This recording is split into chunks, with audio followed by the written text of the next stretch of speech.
Sashen Hausa na BBC ke magana akan mita 13 da kuma shafinmu na intanet bbchausa.com. Masu sauraro Aisha Ali Jafar ke muku sallama a cikin shirinmu na karfe 3 daidai a agogon Nijar da kuma Nijar, wato bi daidai kenan agogon GMT da Ghana.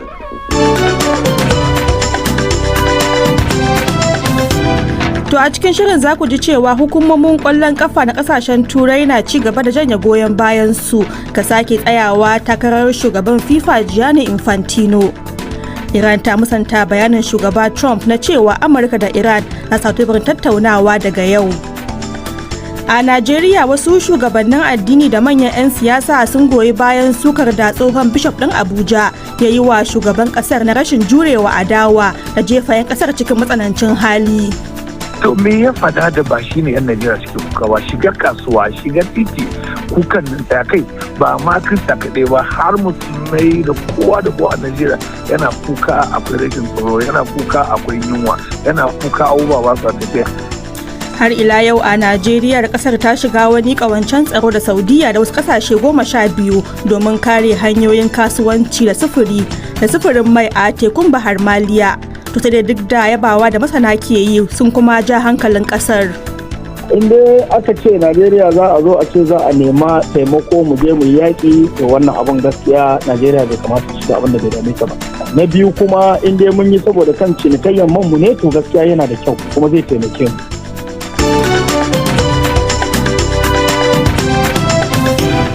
To akwai kuma ƙarin wasu rahotanni amma sai bayan Muktari Adamu Bawa ya karanto mana labaran duniya. Hukumar ƙwallon ƙafa ta Ingila na shirin zama ta baya-bayan da ta janye goyon bayanta ga ƙudurin Gianni Infantino na sake tsayawa takara a matsayin shugaban hukumar ƙwallon ƙafa ta duniya FIFA. Tun farko a yau Litinin, hukumar ƙwallon ƙafan Wales ta ba da irin wannan sanarwa ta janye goyon baya. Mr. Infantino na fuskantar gagarumin matsin lamba saboda shirinsa da ya dakatar na sayarwa 'yan kasuwa hannun jari a gasar cin kofin duniya da sauran gasanni. The statement by the Football Association of Wales ta zargi Mr. Infantino da gazawa mai yawa a fannin shugabanci na gari da ladabban jagoranci da kuma wasu matakai da ya dauka. Hukumar kwallon kafan Turai UEFA ta ce matukar Infantino bai yi murabus ba, za ta kaddamar da kudirin kada masa ƙuri'ar yankan kauna. Dangin tsohuwar shugabar Myanmar da ke tsare a hannun hukumi Aung San Suu Kyi sun yi maraba da damar da aka bata ta ganawa da wasu jami'an hukumar bada agaji ta Red Cross. Ita ce hulɗa ta farko da aka tabbatar ta yi da wani daga wajen kurkuku a tsawon shekara 2 da rabi. Kim Aris, ɗan Aung San Suu Kyi, ya ce an ba shi tabbaci kuma ya yi imani cewa hotunan da gwamnatin soji ta fitar da ke nuna ta cikin yanayi na lafiya hotunan gaske ne. Mai Suci 'yar shekara 81 na tsare a gidan yari tun bayan hamɓaras da gwamnatin ta shekara 5 da ta wuce. Mai magana da yawun ma'aikatar wajen Iran ya jefa shakku akan bayanin shugaba Trump na cewa Amurka da Iran za su hau teburin sabuwar tattaunawa daga yau. Ismail Bagayi ya ce a yanzu babu wata tattaunawa tsakanin kasashen biyu, kuma hukumomin Tehran ba su da wani shiri na karɓar wani ayarin Amurka ko kuma aika wasu jami'an Iran don yin ganawa da takwarorinsu na Amurka cikin 'yan kwanaki masu zuwa. Malam Bagayi ya ce Iran maimakon haka tana mai da hankali wajen tattaunawa da Oman akan tafiyar da zirga-zirgar jirage a mashigar tekun Hormuz. Mr. Bagai said that Iran and Oman were discussing creating a new... Wakilar BBC ta rawaito Malam Bagai na cewa Iran da Oman na tattaunawa ne kan yadda za su samar da wata sabuwar hanya guda ɗaya da za ta kasance mai kafar shiga da ta fita. Amma kuma ya ce amincewa da sabon shirin bai isa kaiwa ga buɗe mashigar Hormuz ba. Donald Trump dai bai yi ƙarin bayani akan jami'an da ke cikin tattaunawar da ya ce suna yi da Iran ba, bai kuma ce ga inda ake tattaunawar ba. Farashin gangar ɗanyen man fetur ta faɗi wanwar lokacin da aka buɗe harkoki yau a kasuwa. Labaran duniyar na zuwa muku daga sashen Hausa na BBC. Yawan maza masu ɗaukar hutun haihuwa a Japan ya ƙaru zuwa sama da kashi 50 a karon farko, yayin da halayen da ake nunawa ga aiki ke ci gaba da canzawa. Ma'aikatar kwadago a Japan ta ce adadin ya ƙaru da kashi 10 a bara, inda aka ga fiye da rabin maza ma'aikata sun ɗauki hutun haihuwa. Tsawon shekaru dai gwamnatin Japan na tsawon sa'o'i da yawa kuma cikin fargaba cewa ɗaukan hutu zai bar musu da damar samun ƙarin girma. BBC ta samu damar da ba a saba samu ba ta shiga birnin Rawalakot na yankin Kashmir da ke ƙarƙashin mulkin Pakistan, wanda ke cikin tsauraran matakai tun bayan barkewar zanga-zanga a watan Yuni kan yi wa tsarin zaɓe garan bawul. Wakilin BBC ya zanta da iyalai Birjik da suka ce an harbe danginsu a lokacin rikicin yayin da aka shirya ƙarin zanga-zanga. An kai da yawa waɗanda suka ji raunuka a asibitocin wucin gadi saboda tsoron kada a kama su a asibitocin gwamnatoci. Gwamnatin yankin ta musanta yin harbi kan masu zanga-zanga, tana cewa masu macin sun yi ƙoƙarin kawo hargitsi a lokacin zaɓe. Hukumomi sun haramta ƙungiyar haɗaka ta Awami Action Committee mai jagorantar zanga-zangar. Ƙarshen labaran duniyar kenan. To a gaishe da Muktari Adamu Bawa da ya karanto mana labaran duniya.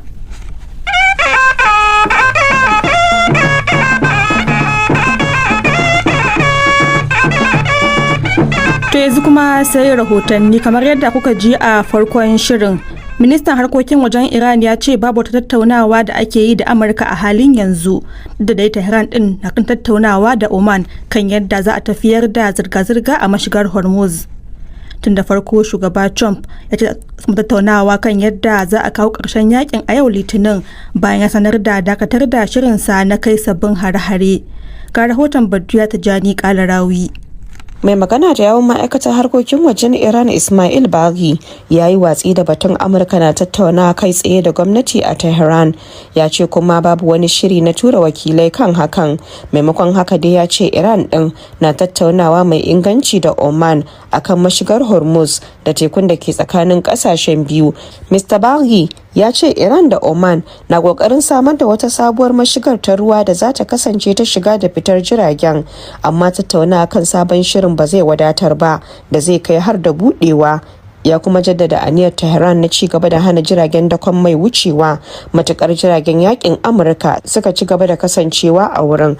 Tun da fari dai masu shiga tsakani ne suka kulla tattaunawa tsakanin Amurka da Iran, amma shugaba Trump ya sha alwashin tattaunawar kawo ƙarshen yakin na gab da kammaluwa. Da yake magana ga 'yan jarida a cikin jirgin Air Force One, Mr. Trump din ya ki bayyana tsawon lokacin da za a ɗauka ana tattaunawa da Tehran. A saƙon da ya wallafa a shafinsa na Truth Social, Mr. Trump din ya ce ya tuntuɓi ƙasashe aminan Amurka da Iran a yankin gabas ta tsakiya su dakatar da komai tun da an cimma wani bangare na yarjejeniyar, sai dai bai bayyana inda za a yi zaman tattaunawa na yau Litinin ba. Trump din ya kuma ce yarima mai jiran gadon masarautar Saudiya Muhammad bin Salman da kuma haɗaɗɗiyar daular Larabawa da Qatar sun buƙaci kar ya kai hare-hare a Iran din a ƙarshen mako. A ɓangare guda kuma farashin ɗanyen mai ya faɗi a yankin Asiya, sai dai har yanzu farashin makamashi na ci gaba da zama cikin rashin tabbas tun bayan barkewar yakin da Amurka da Isra'ila suka kaddamar a kan Iran a ranar 28 ga watan Fabrairun bana. To a gaishe da Badriya Tijjani Kalarawi. To har yanzu dai game da batun yakin Amurka da Iran, farashin mai ya sauka a kasuwannin duniya a yau Litinin bayan da shugaban Amurka Donald Trump ya sanar da su tattaunawa da Iran don kawo ƙarshen yakin gabas tsakiya da sake buɗe mashigar Hormuz. Da misalin karfe 10:50 agogon GMT a jiya Lahadi, farashin ganga daya ta danyen mai samfurin Brent North Sea ya ragu da kashi 4.69 cikin 100 zuwa dala 83.81 kan kowace ganga a bisa kwangilar fitar da man ta watan Satumba. Kan haka ne Haruna Shehu Tangara ya zanta da Salisu Tantan, shugaban kungiyar dillalan man fetur masu zaman kansu ta Najeriya na shiyar arewa maso yamma, inda ya fara tambayar sa yadda ya ji da saukowar farashin. Mu ai muna nan a matsayin mu na bayanin da muke yi. Wannan duk masifun nan gabaki duk duniya ne. Wannan yaki tsakanin Isra'ila, Amerika da Iran mun sha faɗa. Daga nan da Allah ya tsayar da wannan yaki, duk wannan tsadan man ya hau ya sauka nan duk zai je ya koma ya tsaya a farashin da yake na da. Tsakani ga Allah mun ji daɗi, kuma muna sa rai in dai wannan yakin ya ci da tsayawa, in Allah ya da farashin man fetur tatacce zai sauka, saboda kuma gurɓataccen man fetur mai ɗin shi crude kenan yana zai ci gaba da sauka in da ya ci gaba da sauka to haka shi ma shi ma zai ci gaba da sauka. Za mu rika sai da da al'umma a gidajen mai a bisa farashi mai rahusa, tunda za mu je mu somo ma a bisa farashi mai rahusa. To yanzu da yake an ce farashin ganga ɗaya man ya dawo $83 a kasuwannin duniya, akwai wani tasiri da hakan zai yi ga da za a gani a gidajen mai wajajen sayar da man fetur a Najeriya? Tangaza za a gani, za a samu canji insha Allah. Kwana 2 zuwa 3 za a ga farashin ya fara sauka. Nan da zuwa ma gobe in Allah da za a fara ganin canji, tunda yadda aka fara samun saukin danyen man fetur da zuwa gobe insha Allah rabi zai sauka, saboda mu ma can wurin da ake saida mana din muna sa rai su ma yau ko za su fitar da sabon farashi wanda yake ba irin farashin da suke sayar mana ba a satin da ya wuce insha Allah rabi. Kuma muna sa rai in dai yakin nan ya ci gaba da tsayawa zuwa an jima ma zaka ga ya ƙara sauka. So haka yake sauka kuma haka za a ci gaba da muna da farashin da yake ya sauka ƙasa. Amma akwai masu nuna damuwa cewa yadda ake saka farashin litar tataccen mai a Najeriya bai daidai da yadda saukar farashin ɗanyen mai a kasuwannin duniya yake kasancewa. Misali, lokacin da gangar ɗanyen mai ta kai $125, an ga farashin litar mai ya kai kamar naira 1,300 zuwa 400, amma kuma da ta dawo $70 sai aka ga bai dawo yadda ake gani ya kamata ya kasance ba. Al'umma ba za su gane yadda kasuwancin yake tafiya ba, da man suna cikin tsarin system ɗin kasuwancin shi ne za su gane. Ni yanzu a gidajen mai na ina da farci da yake na sati 2 da ya wuce ne wanda na sauke a gidanmu. To yanzu kaddara yau ya sauka, gobe zai kara sauka, man nawa zai kare zuwa goben ko jibi. So idan bai kare ba, in har na kace jiyan sauke dawo da shi kasa, to ai wannan gap din zai zama min asara. To waye zai bani wannan kudin da zan rufe wannan gap din? So harkan kasuwanci ne, dole mutane ba ya kamata su fahimci abin da yake tafiya, kuma su ma su yan son man fetur din adalci masu gidajen mai. Na so shi dan kasuwa kullum abin da ya je so ai ba zai so ya sayar da asara.